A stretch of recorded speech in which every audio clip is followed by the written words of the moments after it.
예, 날씨가 참 그렇죠. 아침에 조금 일찍 그 밖에 나와 보셨던 분들은 해가 이렇게 막 쨍쨍 났을 거예요. 아침에 원만 집사님이랑 우리 토마스랑 일찍 와가지고 앞에 나무 보면서 이렇게 하는데 막 이렇게 땀을 흘리시더라고요. 그만큼 막 햇빛 나고 더웠는데 지금은 어때요? 기도하고 있는데 갑자기 우르릉 쾅쾅 하더니 비가 쫙 내리고 지금은 또 밖에 살짝 그쳤어요. 이런 날 해야 되는 이야기 무슨 이야기? 귀신 얘기. 빨간 휴지 줄까 파란 휴지 줄까. 미국 애들 이런 게 있나 모르겠네요. 미국 애들도 귀신 얘기 같은 거 좋아하는데 오늘은 날씨에 딱 맞게 귀신 얘기를 살짝 하도록 하겠습니다. 제 얘기가 아니라 성경에 나와 있는 귀신 얘기예요. 성경에 나와 있는 귀신 얘기 중에서 제일 자세하게 나와 있는 버전입니다. 그러니까 여기 보면 흥미로운 이야기들이 되게 많이 있고요. 우리 지난주에 했던 것부터 한번 다시 이렇게 쭉 흐름을 살펴서 어떤 맥락에서 이 귀신 얘기가 나오는지 한번 보면 좋겠습니다. 지난주에 뭐 했었는지 아직도 기억하시는 분 계세요? 기억나세요? 손이 이렇게 마른 사람이 있었죠. 그래서 그 사람을 예수님이 고치실 때 의미가 그냥 병만 고치는 게 의미가 아니라 특별히 무슨 날 고치셨어요? 안식일에 고치셨잖아요. 그렇죠? 그래서 그거는 육체 질병을 치료해 주시는 의미도 있지만 동시에 무슨 의미가 있는가 하면 이거는 하나의 상징이요 그림자예요. 우리의 손만 이렇게 말라있고 쪼그라들어 있는 게 아니라 우리의 마음도 우리의 생활도 이렇게 말라있고 쪼들려 있는데 그걸 하나님이 안식 가운데에 펴게 하시는 그런 예수님의 능력에 대해서 우리가 봤습니다. 그리고 나서 이제 그 뒤에 이제 쭉 더 읽어보신 분들은 어떤 이야기들이 나왔는지 좀 보셨을 텐데요.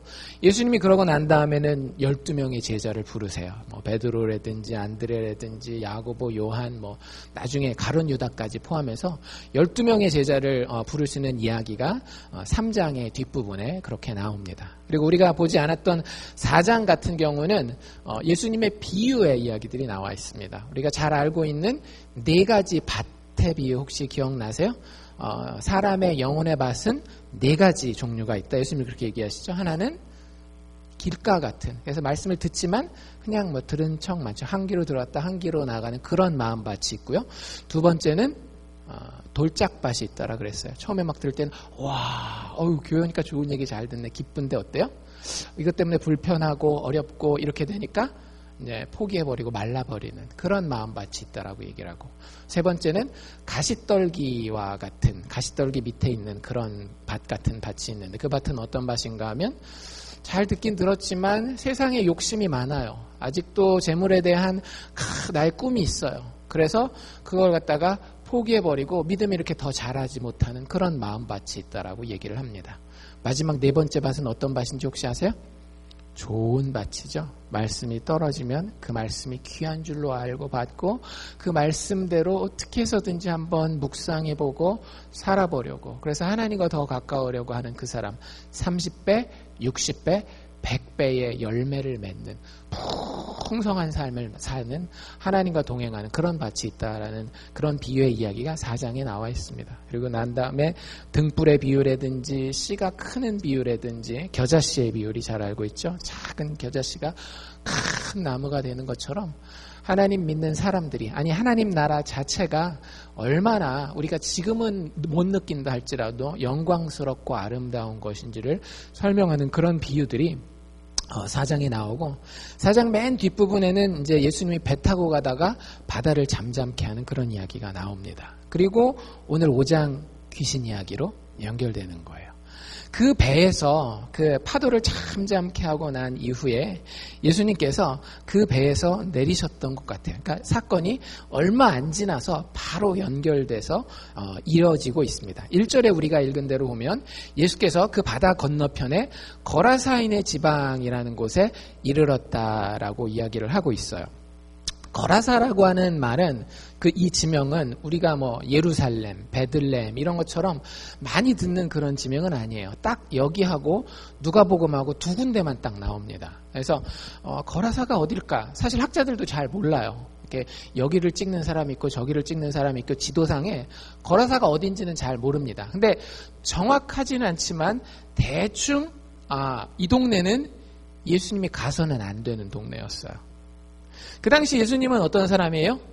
존경받는 선생님이었단 말이죠. 그 당시에 유대인의 선생님을 뭐라고 부르는가 하면 랍비라고 부르잖아요. 근데 그 랍비들 중에서도 아주 존경받고 이제 막 떠오르는, 그래서 이 정도 사람이면 굉장히 우리 사회에서 이렇게 좀 인정받아도 되는 사람이다라고 하는 그런 사람이었던 것 같아요.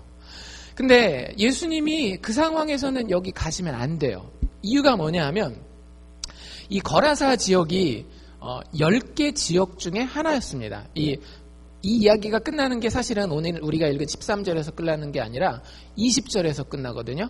20절에 보면 데가볼리라고 하는 지역이 있는데 10개의 로마가 특별히 정해놓은 특별 지구가 그 당시에 갈릴리의 남쪽에 좀 있었어요. 그 갈릴리 남쪽에 로마가 특별히 정해놓은 지역이고 거기에는 사람들을 데려다가 일부러 갖다 놔요. 유대인들 말고. 그러니까 여기는 누구네 동네였는가 하면 이방 사람들 동네예요. 여러분들 유대인들은 이게 낯가림이 굉장히 심하다라는 거 알고 계시죠? 자기네랑 같은 혈통이 아니면 밥도 같이 안 먹고 뭐 거래도 같이 웬만하면 잘 안 하고 그래요. 그러니까 그 상황에서 이방 사람들이 사는 데에 존경받는 랍비라고 한다면 갈 이유가 별로 없는 거죠. 그 다음에 또 특별히 예수님이 배를 타고 내려서 이렇게 지나가신 동네를 자세히 살펴보면 우리 보니까 거기 뭐가 많았던 것 같아요? 무덤이 되게 많았던 것 같죠. 그럼 무덤은 뭐가 있는 데예요? 보물이 있는 데입니까? 뭐 보물이 있을 수도 있지만 더 중요한 건 무덤에는 뭐가 있어요? 죽은 사람의 시체가 있는 곳이라고 하는 거죠. 그럼 여러분들 구약 성경을 좀 아시는 분들은 어때요? 지난주에 민수기, 지난주 큐티 하신 분들은 나시린이라고 하는 하나님 앞에 서원하고 헌신하는 제도를 봤을 겁니다. 나시린들이 하나님 앞에 내가 거룩하게 나를 드립니다 했을 때에 하지 말아야 될 것들이 몇 가지가 있거든요. 포도주를 마시면 안 되고 머리에 삭도를 대면 안 되고 세 번째가 뭐죠?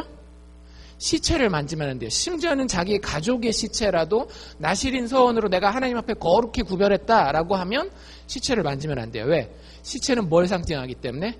죽음과 저주를 상징하기 때문에. 그러니까 존경받는 랍비라면 자기가 알아서 찾아서 무덤 있는 데를 잘 갈까요? 안 갈까요? 안 가요. 선한 사마리아인의 비유에도 보면 제사장들이 죽어가는 그 사람을 보고 어떻게 해요?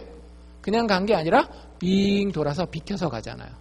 그러니까 예수님이 사실은 가면은 별로 안 되는 그런 두 번째 무덤이 많았다라고 하는 거죠.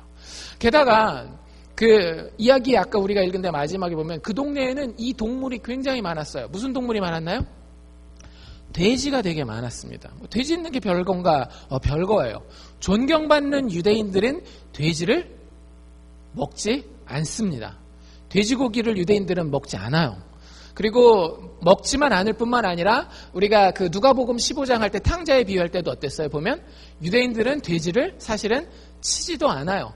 돼지라는 동물은 쳐다보지도 않고 먹지도 않고 만지지도 않는 그런 동물이라고 생각하면 돼요.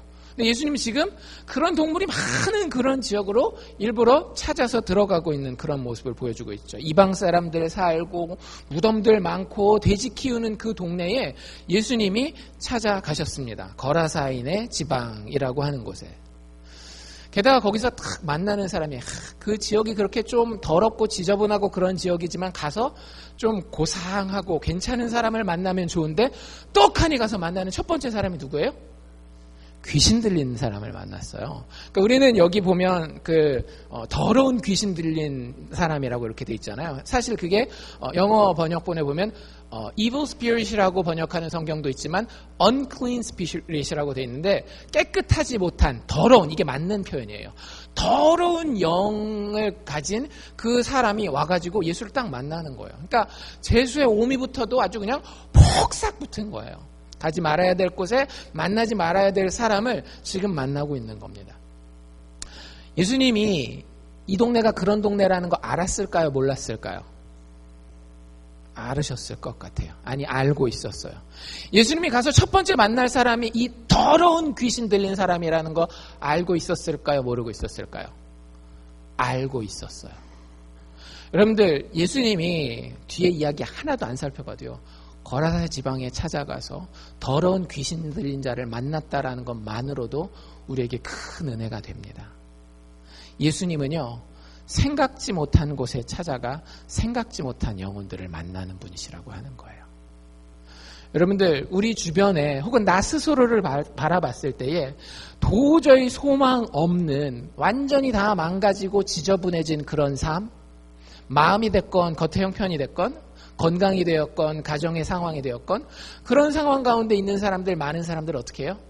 그냥 자포자기 해버려요. 심한 경우에는 자기 목숨을 끊고, 한국 같은 경우는 어떻게까지 해요? 자기와 자기 가족의 목숨을 동반자살이라고 하는 정말 극단적인 방법을 통해서 그만두기도 합니다. 자기 그 인생을 끝내지 못하는 사람은 그냥 그 인생을 어떻게 살아요? 되는 대로 그냥 이거 어떻게 할 수 없는 줄 알고 그냥 그렇게 살아가는 경우들이 굉장히 많다라고 하는 거예요. 여러분들, 심지어는 나 자신도 포기할 수 있는 이 상황 가운데 누가 찾아오신다라고요? 예수께서 찾아오십니다. 여러분들, 예수에 대한 기대를 가지고 살아가십시오. 내 인생에 대해서 절대 포기하지 않는 분이 예수라는 분이에요. 내 인생뿐만 아니라 내 주변에 내 힘으로는 도저히 어떻게 치워줄 수 없는 그런 어려운 환경 가운데 있는 그 사람에게도 찾아갈 수 있는 유일한 분이 누구라고요? 예수님이라고요. 예수님은 의도적으로 거라사인의 지방에 찾아가셨다라고 하는 겁니다. 이것만 가지고도 우리의 삶에 예수님이 오신다라고 하는 것은 굉장히 큰 위로를 가져다 준다라고 하는 거예요. 우리의 본격적인 이야기로 들어가 보도록 합시다. 2절에 보면 예수님이 배에서 딱 내렸어요. 내리자마자 얼마 되지 않아서 누구를 만났다라고요? 더러운 귀신 들린 사람을 만났습니다. 여러분들, 귀신 들린 사람 본 적 있으세요? 귀신 들린 사람? 예. 보신 분도 있고 못 보신 분들도 있고 궁금한 분들도 있고, 에이, 세상에 귀신이 어디 있어 해가지고 그냥 이렇게 무시하는 분들, 다양한 분들이 있을 것 같아요. 일단 베드로가 이 마가복음의 뒷배경이 되는 사람이라 그랬잖아요. 예수님의 12제자들이 늘 예수님을 쫓아다녔는데 베드로의 눈에는 분명히 봤던 게 있어요. 일단 그 사람이 정확하게 봤던 걸 마가에게 설명해서 묘사한 귀신 들린 사람은 이런 모습이었습니다. 이 사람 일단 어디 살아요? 2절 뒷부분에 보니까 귀신 들린 사람이 무덤 사이에서 나와서 예수를 만났다 하면서 3절 넘어가면서는 그 사람이 어디에 거처하였다? 어디에 살고 있었다? 무덤에서 살고 있는 거예요. 사람은 원래 누구랑 살아야 돼요? 살아있는 사람들이랑 살아야 될 거 아니에요. 여러분들, 아무리 좋아도 식구들이 죽으면 그 시체 데리고 살겠어요? 에이, 그거 안 되죠. 안 좋은 거란 말이에요. 우리가 아무리 사랑하는 사람도 살아있을 때 같이 사는 거지 시체랑 같이 사는 게 아니에요. 근데 이 사람 어떻게 돼요? 시체랑 살고 있단 말이에요. 여러 가지 이유가 있겠죠. 그 이유 중에 하나는 뭐냐면, 이 사람이 여기 보니까 뭐라고 돼 있는가 하면 쇠사슬로 고랑은 여기 이렇게 채우는 거 있죠. 발목, 손목 이렇게 채우는 거. 그러니까 쇠사슬로 낑낑 쭉쭉 묶고 그 고랑으로 이렇게 손발을 다 묶어놔도 이 사람이 어떤 거예요? 팍 여기 쇠사슬을 끊고 고랑을 깨뜨렸다라고 이야기를 하고 있어요. 그리고 아무도 제어할 수 없는 초자연적인 힘을 가지고 있었다라고 이야기를 합니다. 이렇게 귀신 들린 사람 본 적 있으세요? 저는 가까운 케이스를 들은 적이 있어요. 되게 저랑 가까운 케이스에. 이게 자연적인 사람이 가진 힘은 아닌 그런 경우들이 있긴 한 것 같더라고요. 무덤 사이에 시체들이랑 살면서 평소에 볼 수 없는 초자연적인 능력을, 힘을 막 보여주는데 그 삶의 모습이 그래서 멋있어요? 짱이다. 나도 저렇게 한번 되어봤으면 좋겠다. 힘 있다. 좋다. 그러는 게 아니라 그 뒤에 보면 뭐라고 돼 있는가 하면 5절에 밤낮 무덤 사이에서나 혹은 산에서 뭐하고 있대요? 늘 소리를 지르는 거예요. 꽥꽥꽥꽥 지르거나 아니면 엉엉엉엉 울거나 무슨 이게 웃는 소리인지 우는 소리인지 구별도 할 수 없는데 밤이면 밤마다 막 그런 소리가 막 심지어는 낮에도 그런 소리가 막 들리는 겁니다. 그리고 손에 돌을 딱 들면 어떻게 해요? 그 돌로? 다른 사람을 칠 위험도 있겠지만 더 중요한 건 여기 뭐라고 돼 있는가 하면 자기 몸을 갖다가 막 긁었던지 때렸던지 해가지고 막 자기 몸을 상하게 하고 피나게 하고 그런 일들을 하고 있는 것을 볼 수 있습니다. 이런 사람 본 적 있으시냐고요? 귀신 들린 사람. 저도 보지는 못했어요. 많은 분들이 이 성경에 특별히 이런 귀신 들린 얘기 이런 것들을 이렇게 읽으면 신앙생활을 오래 했다 할지라도 그냥 단순한 좀 흥미로운 이야기네, 되게 특이하다 이러고 그냥 지나가는 경우가 많아요.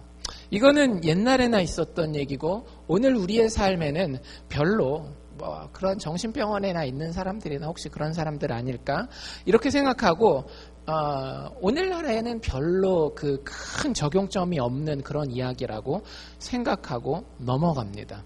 예수님 능력 있어, 끝. 근데 여러분들 그거보다요 훨씬 더 깊은 의미가 있어요. 귀신 들린 자. 오늘날에 귀신 들린 자가 있을까요, 없을까요? 일단 있습니다. 있어요. 아까 제가 얘기한 실질적으로 그렇게 막 초자연적인 그런 힘을 막 발휘하는 그런 분들이 있어요. 실질적으로. 정신병원에도 가보면 그 정신병원 의사나 아니면 거기 간호사로 계시는 분들이 평상시에 경험하지 못했던 정말 그래서 도저히 감당하기 힘든 그런 사람들이 있어요. 실질적으로. 그런 사람들이 오늘날의 귀신 들린 자들일 것 같아요. 그런데 그 사람들만 과연 그럴까요? 이 헬라어 원어에 보면 귀신 들린 자라고 하는 표현이 정확한 표현은 귀신 들렸다면 우리는 막 귀신이 막 해가지고 막 신들려가지고 막 눈 돌아가고 막 이럴 거라고 생각하는데 물론 그럴 수도 있어요. 근데 정확하게 그 헬라어 성경에 묘사되어 있는 표현은 뭐냐면 a man in an unclean spirit. A man in an unclean spirit. 한국말로 얘기를 하면 더러운 영 안에 있는 사람이라고 이 사람을 표현하고 있어요. 우리는 귀신 들리면 그냥 막 정신 나가고 신내려가지고 그런 거라고 생각하는데 이 그림을 한번 그려보세요. 일단 뭐가 배경으로 깔려 있는 거예요? unclean spirit, 더러운 귀신이 배경으로 깔려 있는 겁니다. 여러분들 내가 집 안에 있어 하면은 여러분들 어떤 그림이 그려져요? 큰 집이 그려지고 그 집 안에 내가 들어가 있는 모습이죠. 여기 귀신 들렸다라고 하는 거는 무슨 얘기인가 하면 귀신이 이렇게 쭉 깔려 있는데 그 안으로 어떤 사람이 이렇게 쑥 들어가 있는 모습이에요. 여러분들 귀신 들림이 뭔지 조금 더 자세히 우리의 형편에 맞게 설명드리겠지만 귀신 들림에는 반드시 뭐가 필요한가 하면 여러분들 그 사람의 의식적 혹은 무의식적 동의가 필요합니다. 여러분들이 집 안에 혹은 교회 안에 있으려면 반드시 뭐가 있어야 돼요? 여러분의 의지와 동의가 있어야 되는 거예요. 그래야 그 안에 들어갈 수 있는 겁니다. 그래서 귀신 들렸다라고 하는 표현을 다른 그 성경 번역본들에는 뭐라고 표현하는가 하면 귀신의 영향력 하에 있는 사람이라는 표현을 씁니다. 그러니까 그 귀신에 막 들려가지고 막 이렇게 되는 게 아니라 자기가 자기 스스로를 거기다가 던져버리는 거예요. 귀신의 영향력이 있는데 얼마든지 피할 수 있는데 그 귀신의 영향력 안으로 나를 집어넣는 겁니다. 그 귀신의 영향력이 어떤 모양인지 현대사회에서도 별로 낯설지 않아요. 아까 우리가 5장에서 본 그 그림만 가지고는 현대사회에서 굉장히 낯선 모습이죠. 근데 자세히 살펴보면 오늘날 우리가 보는 많은 현상들이 우리가 귀신 안에 들어가 있는 모습으로 우리가 살고 있어요. 우리가. 그러니까 여러분들한테 제가 딱 가가지고 집사님 귀신 들렸네요. 그럼 되게 기분 나쁘실 거 아니에요. 막 시겁하고 이게 들었는데 기분 나쁘기도 하면서 좀 막 이렇게 막 재수에 온 붙은 것 같고 막 이런 생각이 들 텐데 그렇게 생각하지 마시고 여기 귀신 들린 현상을 우리가 잘 보면은요. 정말로 우리가 그 더러운 귀신 안에 들어가 있는 모습으로 우리의 삶을 누구를 저 정신병원에 가 있는 사람 혹은 저 중독된 사람 정도는 돼야 귀신 들린 거지 이렇게 생각하시지 마시고 나도 얼마든지 내 동의 하에 귀신의 영향력 하에 들어갈 수 있다는 사실을 오늘 그림에서 한번 발견해 보실 수 있으면 좋을 것 같아요. 귀신은 여러분들 절대 우리에게서 멀리 있지 않습니다. 여러분들 한번 물어봅시다. 하나님 계십니까? 안 계십니까? 모든 선의 근원이 되시는 하나님 계셔요? 안 계셔요? 계셔요. 만약에 그걸 믿는다라고 한다면 자연스럽게 뭐도 믿어지는 거예요? 모든 악의 근원이 되는 악한 영의 세력들도 우리가 믿게 되는 거예요. 그런 의미에서 귀신은 있어요.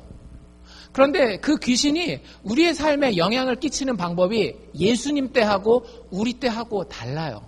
이 당시에 귀신은 보면 막 사람을 막 이렇게 초자연적인 능력을 주고 막 미친 모습으로 한다라고 한다면 오늘날에도 그 방법을 쓸 수 있지만 오늘날에는 여러분들 뭐 이렇게 얘기하면 뭐야 그럼 내가 귀신 들렸다는 거야? 이렇게 얘기할지 모르겠지만 귀신의 영향력은 이렇게 발휘될 수 있습니다. 아주 분명해요. 인터넷을 통해서 귀신의 영향력이 발휘됩니다. 아이들 같은 경우는 게임을 통해서 혹은 인터넷 채팅을 통해서 귀신의 영향력을 발휘해요. 여러분들 그거 무시하지 마십시오.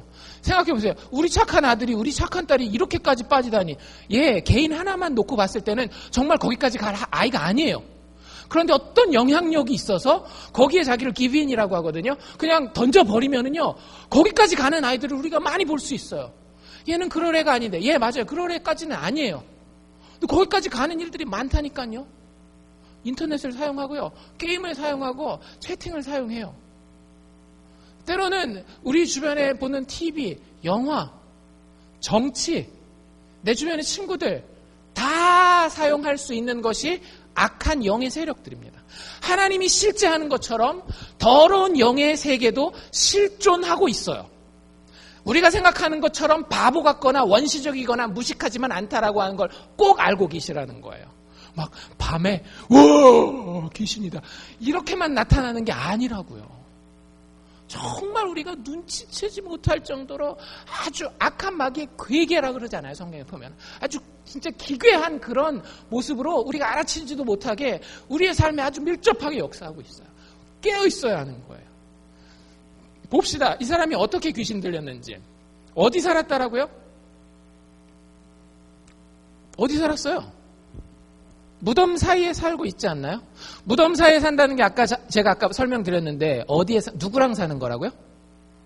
시체들이랑 사는 거예요. 여러분들 하나님이 원래 사람을 만들어 놨을 때는 누구랑 살기를 원하셨어요? 살아있는, 특별히 아담을 위해서 누구를 만드셨죠? 하와, 그 아내를 만드셨을 때 아담이 그 여자를 딱 보고 뭐라 그랬어요? Wow, man, woman. 예, woman, 여자라고 부를 때 뭐라고 얘기를 했는가 하면 내 살 중에 살이요, 내 뼈 중에 뼈라. 드디어 내가 내 생명을 같이 교통할 수 있는 사람을 만났다라고 하는 거예요. 이건 남자 여자의 문제만이 아니라 여러분들 인생을 제대로 사는 것은 하나님이 원래 우리에게 축복한 인생을 사는 것은 정말로 내가 내 옆에 있는 사람을 만나는데 이 사람들이 다 어떤 사람이어야 되는 거예요? 진짜 산 것 같은 사람이랑 살아야 되는 거예요. 여러분들 인생을 살면서 정말 이 사람 살아있지만 목숨 붙어있지만 산 것 같지 않다라는 생각이 드는 경우들도 있을 거예요. 여러분들이 인식하고 있지 못하지만 우리는 많은 경우에 시체들과 살고 있는 경우가 많습니다. 가장 가까운 곳에 여러분들 시체와 살고 있을 수도 있어요. 하나님이 우리에게 생명을 주셨어요. 생명이 뭔지부터 설명해 드릴게요. 생명은 뭐냐 하면 즐거움을 느낄 줄 아는 게 생명입니다. 놀랄 줄 아는 게 생명이에요. 이런 사람 시체입니다. 봄에 꽃이 피었어요. 새들이 막 지저귀어요. 근데 아이고 다 귀찮다. 일이나 하러 가야지 뭐. 굶어 죽지 않으려면. 이거 생명이 없는 거예요. 여러분들 우리 주변에는 어떤 사람들이 많으면 행복할까요? 믿지 않는 사람들도 이건 똑같아요. 어떤 사람이 많으면? 막 왔을 때 항상 씩 웃는 사람들이 뭐가 그렇게 즐거운지 여러분들 근데 즐거울 게 있어요. 우리의 인생에는 하늘의 태양만 바라봐도 우리 인생은 즐거워야 돼요. 여러분들 우리가 미국에 살고 있다는 것만으로도 사실은 굉장히 행복하고 즐거워야 돼요. 여러분들 일터에서 일하시느라고 힘들죠. 이민자로서 하루에 막 8시간씩 10시간씩 막 힘들어하고. 근데 아프리카에 가면 10살, 8살짜리 애들이 커피 콩 까는 데 가가지고 10시간씩, 12시간씩 그렇게 일해요.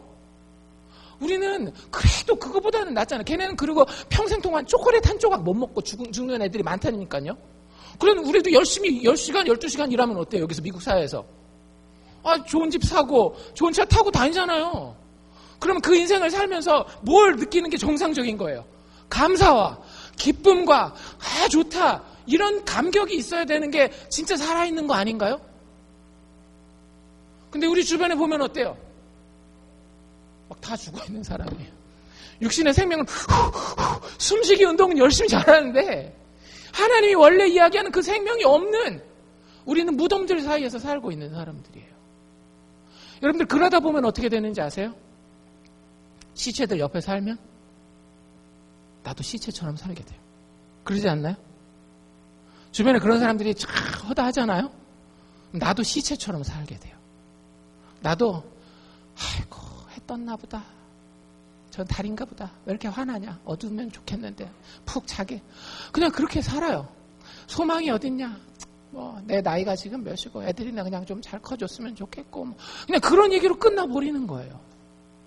여러분들 그렇지 않아요. 저희 가정이 그렇게 경제적으로 풍요하지 않았지만 자부할 수 있는 건 일산에 살면서 정말 행복했어요.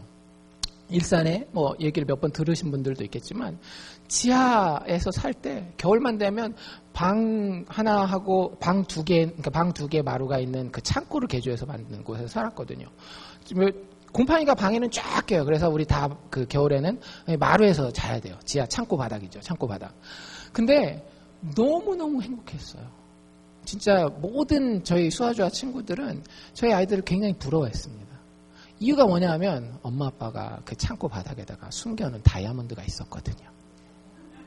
아닌 거 아시죠?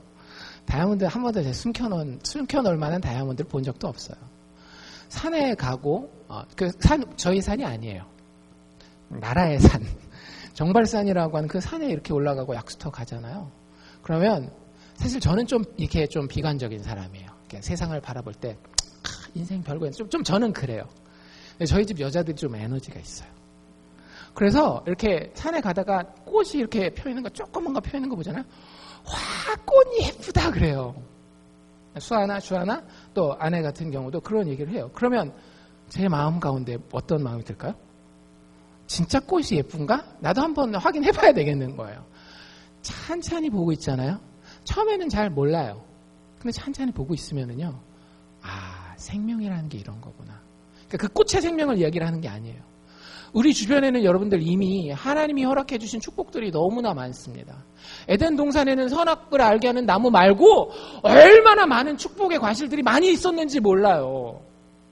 근데 그게 보이는 게 생명이라는 거예요. 그걸 누릴 수 있는 능력이 생명이라고 하는 거예요. 근데 많은 주변의 사람들이 다 시체 같아요. 그러니까 나도 어떻게 돼요? 시체 같은 거예요. 그 시체들 사이에서 시체로 살아가는 귀신의 영향력, 악한 영들의 영향력 가운데 살아가는 거예요. 여러분들 한번 여러분들 스스로를 잘 생각해 보십시오. 하나님이 정말로 여러분들 인생에 대해서 여러분들 그 마음과 그 태도를 가지고 살기를 원하실지, 아들까지 주시면서 사랑하신 그 하나님이 여러분이 지금 가지고 있는 그 마음과 그 태도를 가지고 가정을 대하고 일터를 대하고 여러분들 스스로를 대하기를 정말 원하셨을지 한번 생각해 보시라는 거예요. 만약 하나님이 그걸 원하시지 않았다라고 생각한다라고 한다면 여러분들 이렇게 판단하고 결론 내리는 게 합리적인 겁니다. 내가 지금 굉장히 크게 귀신의 영향력 하에 있구나. 시체 가운데 살고 있구나. 이 귀신 들린 사람은 시체 사이에, 무덤 사이에만 산 것이 아니라 굉장히 큰 힘이 있었죠. 쇠로 묶어놔도 끊을 수 있을 정도면 여러분 이건 대단한 겁니다. 쇠로 이렇게 묶잖아요. 절대 인간의 힘으로는 도저히 못 끊는 거예요. 굉장한 힘과 능력을 가지고 있는 거죠. 근데 그 힘과 능력을 어떻게 했다라고요? 짱돌을 딱 들고 자기를 갖다가 막 했다라는 거예요. 여러분들 오늘날의 귀신 들린 혹은 귀신의 영향력 하에 있는 경우에 우리는 이런 현상들을 보이게 됩니다. 정말 세상을 살기에 괜찮은 힘과 능력을 가지고 있어요. 다른 사람이 봤을 때 평균치 이상이에요. 참 저 사람 장사하는 능력이 참 대단하다. 저 사람 자녀 가르치는 그 교육적인 능력이 탁월하다. 뭐가 됐든지 그런 힘이 있어요. 그런데 그 힘이 어떻게 사용돼요? 타인을 상하게 할 뿐만 아니라 그게 도를 지나쳐서 어디까지? 자기 자신을 상하게 하는 것까지 가게 됩니다. 내가 원하는 게 있는데 그 원하는 것에 접근할 수 있는 힘은 막 생겨요. 능력은 막 생깁니다.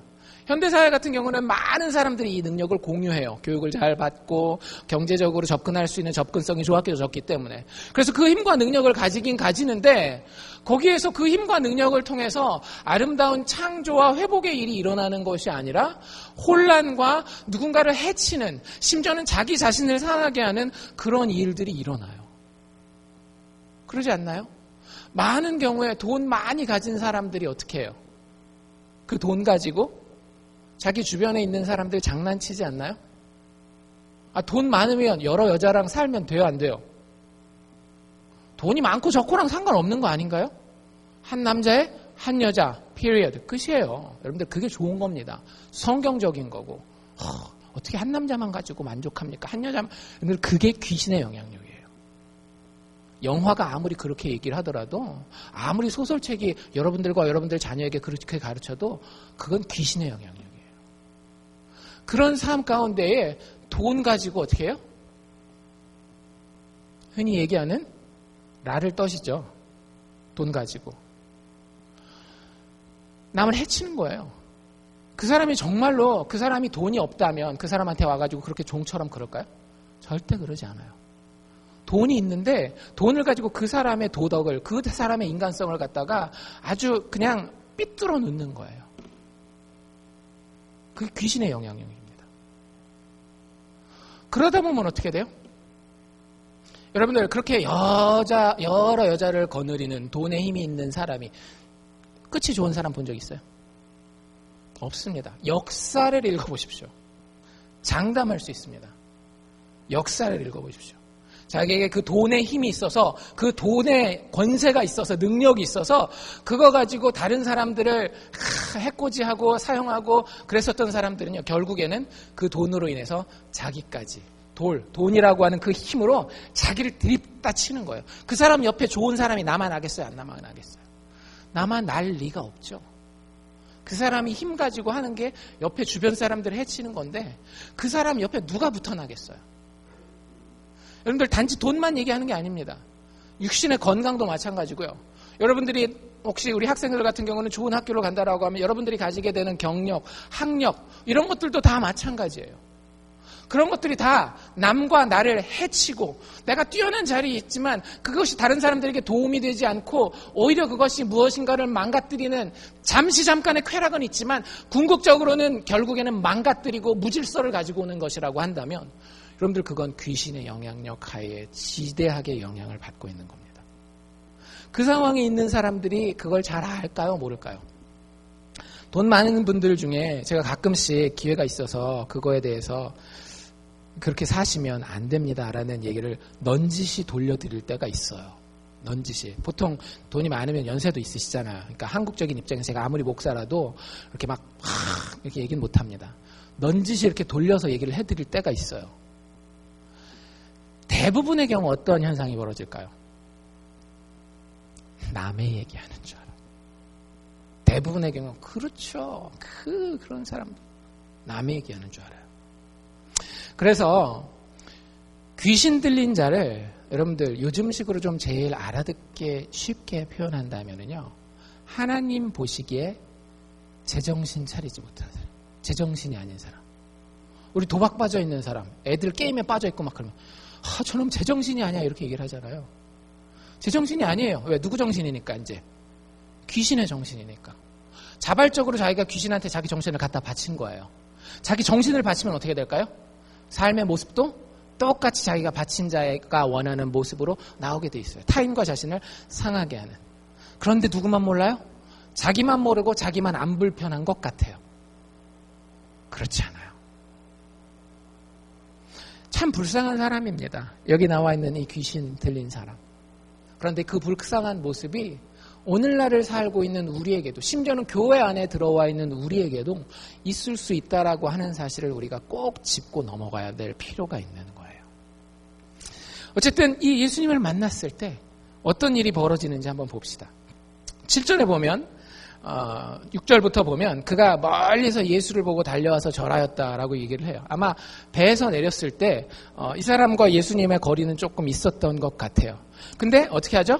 열심히 달려와서 엎드렸다라고 하는 게 땅바닥에 코를 바싹 대고 이렇게 엎드러지는 거예요. 완전 덜덜덜덜 떨면서 이게 경배하다라는 단어로도 쓰이는 그 단어거든요. 바싹 엎드러져가지고 예수님한테 제발 나를 좀 살려주세요. 뭐 이런 식으로 얘기를 해요. 근데 이제 8절에 보면 뭐라고 돼 있는가 하면 이 귀신이 말을 꺼내기 전에 예수님이 먼저 말을 꺼냈다라고 돼 있어요. 8절에 뭐라 그랬어요? 이는 예수께서 이미 귀신이 말하기 전에 이미 저에게 이르셨다. 말한 게 있다라고 하는 거예요. 여러분들 잘 들으셔야 됩니다. 예수님 뭐라 그러셨는지. 그 귀신 들린 사람이 거기 있는 줄 알고 예수님 일부러 찾아온 거라고 말씀드렸죠. 일부러 찾아오셔서 예수님이 던진 첫 번째 마디가 뭐였는지 잘 들어보십시오. 뭐라 그래요? 더러운 귀신아 그 사람에게서 나오라. 더러운 귀신아 그 사람에게서 나오라. 인생을 파괴하는 너 더러운 귀신아 나의 사랑하는 이 자녀에게서 나오라. 이것이 예수님이 더러운 귀신 들린 자를 만나서 처음으로 하신 얘기라고 하는 거예요. 여러분들 꼭 기억하십시오. 하나님의 뜻이 어디 있는지를 아셔야 합니다. 하나님은 우리가 귀신 들리지 않고 귀신의 영향력을 벗어나서 살기를 원하셔요. 그게 하나님 뜻이에요. 우리 주변에 살아있는 사람들이 바글바글하고 나 스스로도 생명력 있는 하나님의 형상을 갖춘 자로서 하나님이 주신 것에 대해서 민감하고 기쁘고 감사하게 반응할 수 있는 그런 산자로서 살도록 하나님이 뜻하셨다라는 거예요. 그것이 망가졌을 때는 하나님 어떻게 하기를 원하신다라는 거예요? 그 잘못된 영들의 세력들을 쫓아내시고 고치시고 회복시키시기 원하셨다라는 거예요.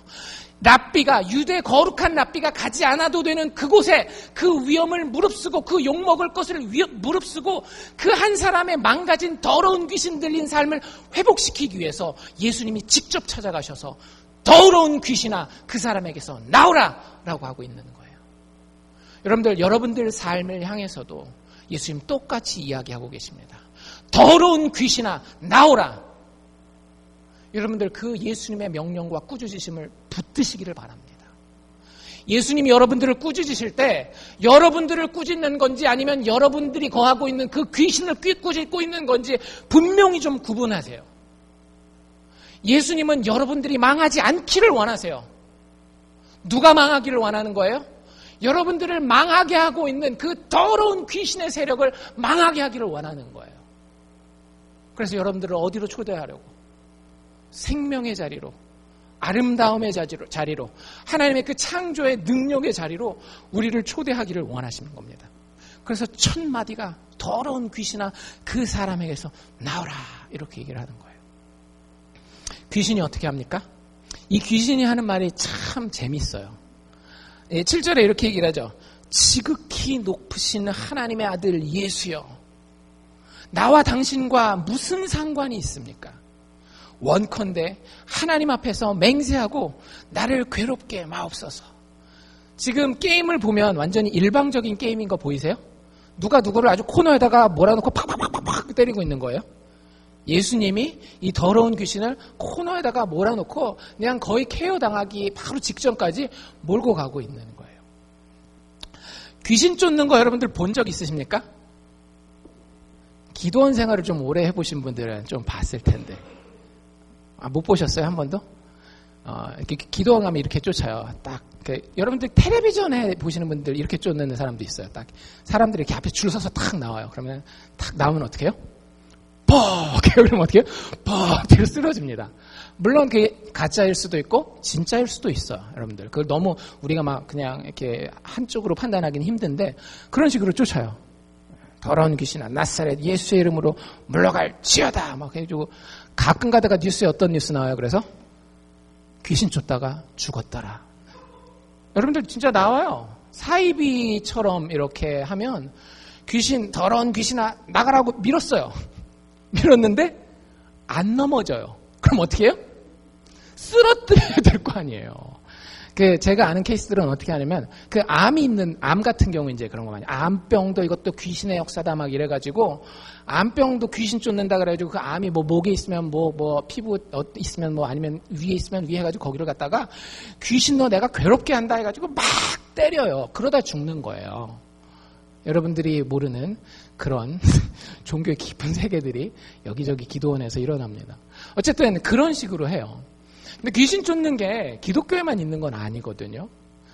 실질적으로 천주교는 엑소시즘이라 그래가지고 엑소시스트, 귀신 쫓는 퇴마사라고 들어보셨죠? 퇴마사가 정식으로 교회에서 임명하는 직분 중에 하나예요.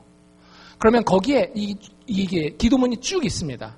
귀신을 만났을 때 처음에 뭐라고 이야기하고 그 다음에 어떻게 하고 이런 식으로 다 있어요. 기독교 또 혹은 천주교만 그런 게 있는 게 아니라 다른 종교들도 있고 고대 문헌에 예수님 당시라든지 그보다도 이전에 귀신을 쫓는 일들은 사실은 인류 문화에서는 굉장히 자주 있었던 일들이거든요. 거기에 보면 귀신을 쫓는 공식들이 있어요. 근데 모든 귀신을 쫓는 그 절차에 한 가지 공통점이 있습니다. 그게 뭘까요? 예? 이게 십자가를 거야지 귀신 쫓아지네. 하나님 안 믿는 사람들은 십자가 안 거요. 다른 조로아스터교 이런 데서 귀신 쫓을 때는 십자가가 뭔지도 몰라요. 귀신을 쫓을 때 공통점이 뭐냐면 conjure라는 말을 써요, 영어에서. 그게 뭐냐면 신을 불러내려야 돼요. 귀신을 쫓는 존재는 뭐예요? 귀신을 쫓는 나는 사람이잖아요. 그쵸? 그 사람 안에 들어있는 귀신은 말 그대로 귀신이란 말이에요. 누가 힘이 더 세요? 우리 여기 보잖아요. 사람보다는 귀신이 더 힘이 세요. 그래서 내가 아무리 퇴마사라 할지라도 퇴마사, 인간의 능력을 가지고는 귀신을 쫓을 수가 없는 거예요. 그래서 신의 이름을 부릅니다. 그래서 교회도 어떻게 귀신을 쫓는다고요? 나사렛 예수의 이름으로 명하노니 더러운 귀신아 물러갈지어다. 이 사람에게서 나올지어다. 실제로 그렇게 기도하면서 귀신 쫓는 일들도 일어나기도 해요. 가짜로 연기하는 사람들도 있긴 하겠지만 그 사람이 내가 아무개 목사인데 너 나와. 이게 안 돼요. 그냥 나와. 이것도 안 돼요. 반드시 자기보다 더 큰 힘의 존재를 불러내려야 된다라는 거죠. 근데 예수님이 지금 어떻게 하셨다라고요? 예수님이 어떻게 하고 있어요? 누군가를 부르고 계신가요? 그런 게 없어요. 예수님은 그냥 너 나와.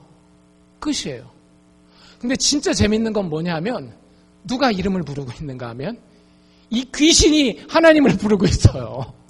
이 귀신이 어떻게 하고 있는가 하면 너 예수 내 힘으로는 안 되지만 지극히 높으신 하나님의 이름으로 실제로 뭐라고 얘기를 하고 있어요? 원컨대 하나님 앞에 맹세하고 나를 괴롭게 말라. 자기가 안 되니까 막 하나님을 막 부르고 있는 거예요.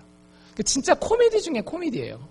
귀신을 쫓는 사람이 신을 불러가지고 귀신을 쫓아야 되는데 그 사람은 떡하니 그 자리에 두 발 딱 딛고 자리 딱 잡고 싸울 자세를 갖추고 있는데 귀신이 오히려 자기 힘으로 안 되니까 자기보다 더 큰 귀신을 불러내려가지고 자기 앞에 있는 이 큰 존재를 어떻게 해서든지 해보려고 그러는 거예요. 여러분들 이게 뭘 보여줍니까? 예수님의 권세와 예수님의 능력에 대해서 보여주는 겁니다. 예수님을 이 더러운 귀신이 부를 때 뭐라고 부르고 있어요? 지극히 높으신 하나님의 아들 예수여. 자기가 하나님을 불러도 하나님이 안 내려올 것도 알고 있어요. 여러분들 인생에 어떤 영향력이 있는지 모르겠어요. 정신적인 우울함이든지 경제적인 어려움이든지 가족의 환경에 있어서의 참 내가 원치 않았던 사건 사고들이라든지 어떤 내가 감당할 수 없는 그런 힘들, 악한 영의 세력까지 거기에 더해져서 내 인생을 괴롭히고 있을 때에 참 아이러니한 건 뭔지 아세요? 그것 때문에 고통당하고 있는 우리는 그 답을 몰라요. 어디로 찾아가야 될지. 근데 누구는 답을 알아요? 우리를 괴롭히는 그 악한 영의 세력은 답을 알고 있다라고 하는 거예요. 마가복음이라고 하는 책 여러분들 쭉 읽어보시면요. 굉장히 좀 이렇게 얘기하면 좀 그렇지만 빈정되는 느낌이 되게 많아요. 빈정되는 느낌이. 니들 진짜 믿을 수 있겠어? 진짜 믿겠어? 이런 느낌. 여기가 딱 그런 느낌 중에 하나예요. 이 귀신 들린 사람은 어때요? 예수가 필요한지 몰라요. 누가 예수 필요한지 알고 벌벌벌벌 떨고 있어요? 귀신이 예수님이 하나님의 아들이신 줄 알고 그 능력 가운데에 모든 악한 것들이 파해지고 멸망할 것이라고 하는 걸 알고 있는 거예요. 여러분들 이게 빈정거림이 아닙니다. 사실은. 여러분들에게 정말로 큰 깨달음을 주기 위함이에요. 우리는 세상의 악함과 어려움과 더러움 가운데에서 다른 곳을 찾아가서 거기에서 능력을 바래요. 그리고 이 귀신의 악함이 내 삶에서 물러나기를 바랍니다. 돈신이요, 가족신이요, 건강신이요, 내 이 인생의 이런 악함을 다 떠나가게 해주십시오. 그 신들을 막 불러내려요. 여러분들 그럴 필요가 없다니까요. 우리에게 누가 있어요?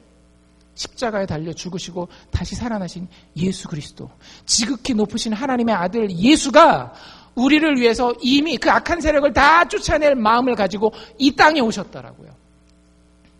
믿으시기 바랍니다. 이게 믿어지는 게 예수를 믿는 거예요. 그리고 나서 대화가 좀 더 이어집니다. 귀신 쫓겨나기 전에 몇 마디 대화가 더 오고 가는데요. 예수님이 질문을 하나를 하셔요. 뭐라고 질문하시죠? 야, 너 이름이 뭐냐? 이렇게 물어봐요. 이름이 뭐예요? 개똥입니다. 아니죠. 이름이 뭐예요? 내 이름은 군대입니다. 이유가 우리가 이 안에 많이 있기 때문에. 이 군대라는 단어가 사실은 우리는 그냥 군인들이 있나 보다 이렇게 생각하는데 그 단어가 아니라 원래 이 헬라어 단어는 그 legion이라고 하는 아주 전문 용어예요. 군대 그 편제를 편성할 때, 군인들을 편성할 때 쓰는 단어입니다. 한국말로 군대 갔다 오신 분들은 아시겠지만 군단이나 사단 이 정도 되는 급이에요. 그 당시 전 세계를 지배했던 로마군 편제 중에서 가장 큰 군 편제 단위가 바로 이 legion이에요. 지금 미군 같은 경우 리전 하면 15,000명에서 2만 명의 군대를 가지면 그 정도 되는 겁니다. 물론 이 로마 시대 때는 인구가 좀 적었기 때문에 그만큼은 아니라 할지라도 최소한 3,000명에서 6,000명 정도 되는 군인들이 그 안에 있는 단위를 리전이라고 얘기를 하는 거예요. 그 한 사람 앞에 뭐가 들어와 있는 거예요? 3,000마리의 귀신 들어와 있는 거예요. 최소 미니멈 3,000마리. 6,000마리의 귀신들이 들어와 있는 거예요. 여러분들 이게 뭘 의미할까요? 얘네가 그냥 민간인 한 군단이 아닙니다. 민간인 3,000명이 아니에요. 군단 3,000명이라고 하는 거예요. 여러분들 군단은 직업이 뭐예요? 군인이에요. 군인이 하는 일이 뭡니까? 파괴하고 정복하는 거예요.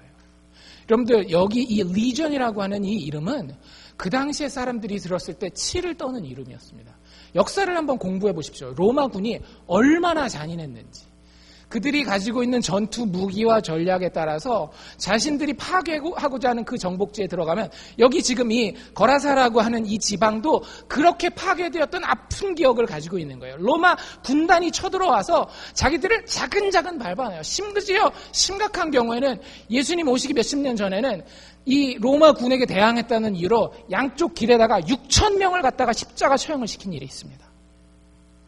그러니까 이 군단이 하는 일은 가서 자근자근 파괴하고 밟아놓는 거예요. 여러분들 귀신의 역할이 뭔지 아시겠어요? 그 귀신이 초자연적인 기적 같은 귀신 이야기를 사용하건 아니면 아까 얘기했던 것처럼 현대 문화와 기술을 사용하건 상관없어요. 목적은 여전히 똑같아요. 공병이 됐건 기병이 됐건 보병이 됐건 군대의 목적은 똑같다라고요. 뭐예요?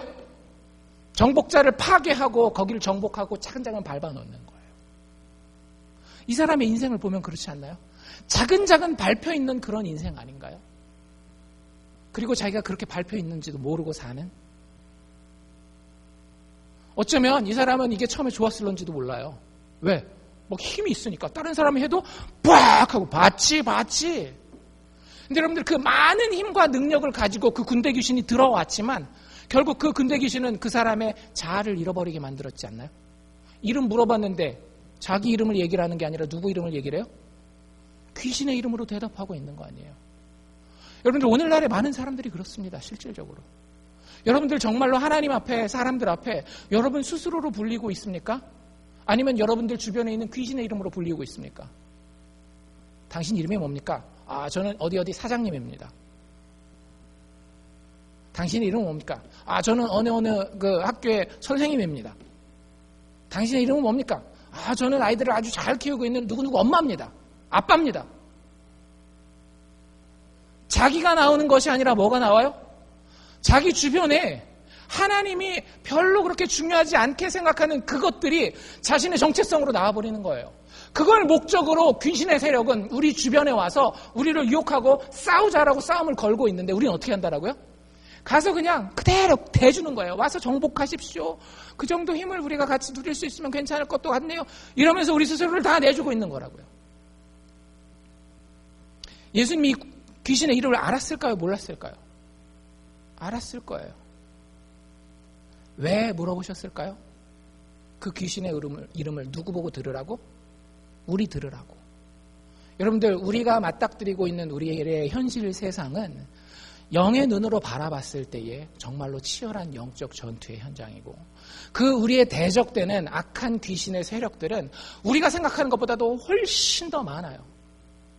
여러분들, 지금 이제 벌써 6월달이 됐는데 1월달부터 지금까지 하나님 앞에서 깨끗하게 살고 하나님의 말씀 안에서 살려고 했지만 6,000번, 7,000번, 아니 10,000번도 넘게 여러분들 옆에 유혹들이 있었고 하나님으로부터 엇나가게 하는 공격들이 있지 않았나요? 그게 우리가 귀신에 둘러싸여 살고 있는 거예요. 돈이면 다 됐지 뭐. 하나님이 아닌 다른 재미? 그거 가지고 살 수 있으면 됐지 뭐. 이런 공격이 악한 마귀를 통해서 우리 주변에 1년에 3,000건, 6,000건이 아니라 수만 건, 수십만 건, 수백만 건씩 우리에게 다가오고 있고, 우리가 그것을 예수 그리스도의 이름으로 방어하지 않으면 어떻게 되는 거예요? 우리가 자근자근 밟혀서 우리의 정체성이 아닌 그 악한 귀신의 정체성으로 살아가게 된다라고 하는 겁니다. 여러분들, 그런 인생은요, 무덤 사이에 살 수밖에 없어요. 내 주변에 진정한 인간들을 배제한 삶, 시체 같은 사람만 내 옆에 두는 삶을 살 수밖에 없다라고요. 여러분들은 여러분들의 아내를, 남편을, 여러분들의 자식을, 여러분들의 부모를 시체로만 대하고 있지 않나요? 하나님이 정말 원하셨던 그 생명력, 내 아이가 길을 지나가면서 작은 꽃 하나를 보면서 아름다움을 느끼고 태양을 보면서 그 힘과 영광에 대해서 감격하는 그 생명력으로 아이를 대하는 것이 아니라, 귀신이, 세상을 가득 차고 있는 성취의 귀신이, 돈의 귀신이 이 아이를 통해서 그렇게 역사하고 있는데도 그것도 모르고, 그래, 거기서 그렇게 성취하고 거기서 그렇게 돈을 버는 것이 진짜 생명이야. 그 군대가, 귀신의 군단이 그 아이를 다 죽이도록 그대로 내버려두고 우리는 살고 있지 않느냐라고. 가장 가까이 있는 사람이지만 사실은 생명이라고 하는 관점에서는 가장 먼 사람을 만들어 놓고 우리 주변에 가까운 사람들을 우리가 대하고 있지 않느냐라고 하는 겁니다. 이게 제정신이 아닌 거예요. 여러분들, 딴 게 제정신이 아닌 게 아닙니다. 진짜 생명이 어디 있는 줄 모르고, 진짜 평강이 어디 있는 줄 모르고, 진짜 은혜가 어디 있는 줄 모르고, 정말 기쁨이 어디에 있는 줄 모르고, 세상이, 귀신이 우리에게 이야기하는 그것이 나의 기쁨인 줄 알고, 그것이 나의 아름다움인 줄 알고, 거기에 빠져 있는 것이, 그것이 나를 자기 마음대로 조정하도록 그대로 허락하는 것이, 그게 제정신이 아닌 거예요. 그게 귀신의 영향력 하에 있는 것입니다. 여러분들, 하지만 두려워 마십시오. 우리에겐 소망이 있습니다. 이 무지막지한 군단 귀신이 예수 앞에서 어떻게 됐다라고요? 벌벌벌벌 떨었다라고요. 벌벌벌벌 떨고 빌고 또 빌어요. 한 번만 살려달라고, 나를 고문하지 말아달라고. 예수님 어떻게 하세요? 살려주나요? 어떻게 보면 살려주는 것처럼 보여요. 왜? 이 귀신이 뭘 원했으니까. 이 동네에서 안 떠나가면 좋겠습니다. 저기 돼지가 있는데 돼지한테 나를 보내주십시오. 그래서 예수님이 어떻게 해요? 그래, 돼지한테 가라.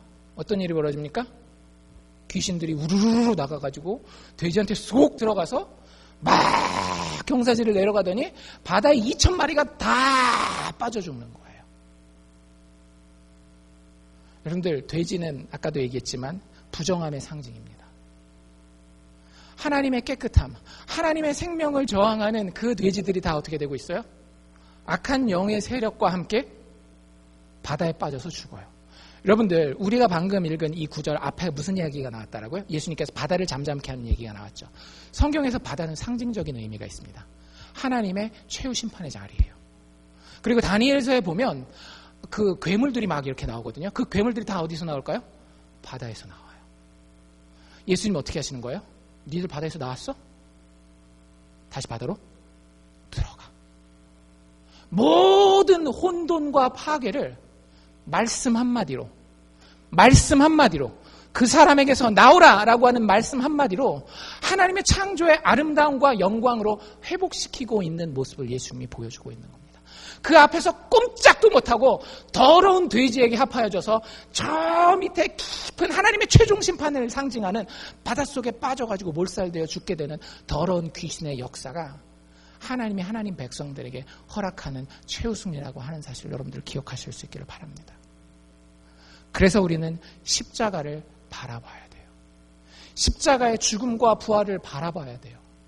되게 미신적인 것처럼 보일런지 모르죠. 근데 아니에요. 여러분들 그게 현실이에요. 여러분들이 현실이라고 생각하는 건 사실은 현실은 아닙니다. 꿈이라고 생각하시면 돼요. 아니 여러분들 친구들과 낮 시간 동안 노는 소꿉놀이라고 생각하면 돼요. 그게 끝나고 저녁 집에 들어갈 때는 그거 다 아무 소용없어요. 정말 필요한 건 뭐예요? 내가 내 집의 아버지와 얼마나 친밀한 관계를 가지고 있느냐. 그 아버지가 얼마나 능력 있는 존재냐. 이게 중요한 거 아니겠어요?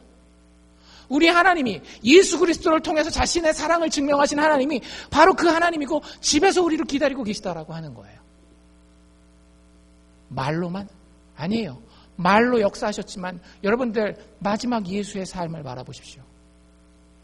이 귀신 쫓겨남을 받은 이 사람이 나중에 우리가 읽은데 13절 밑에 보면 15절에 이런 모양으로 앉아있다라 그래요. 예수께서 이르러 그 귀신 들렸던 자, 곧 군대 집혔던 자가 옷을 입고 정신이 온전하여 앉은 것을 보았다라는 말이 나옵니다.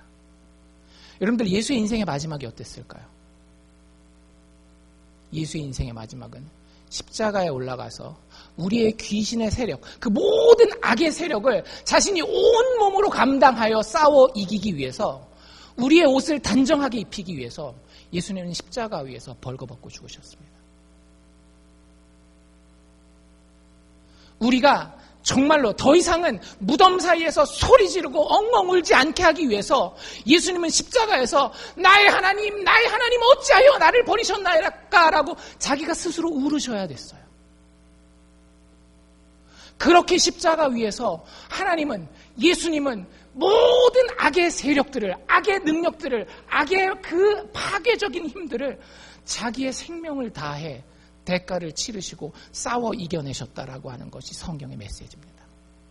단지 다른 신들처럼 그냥 말했으니까 니들 알아서 잘해봐 그게 아니라 역사 가운데 그 하나님이 들어오셔서 본인의 사랑과 본인의 싸움의 그 마지막에 대해서 분명하게 우리에게 얘기해 주신 거예요.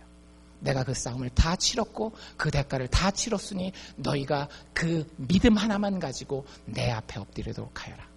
마가가 우리에게 원하는 것은 하나입니다. 지극히 높으신 하나님 아들이신 예수 앞에 나오라. 그분의 꾸짖음 앞에 모든 악한 상황을 다 내려놓으라. 그리하시면 말씀하시는 그분의 질서와 아름다움을 너희들 삶 가운데 회복하리라. 여러분들 그 음성 듣고 하나님의 음성에 순종하실 수 있기를 주의 이름으로 축원합니다. 기도하겠습니다.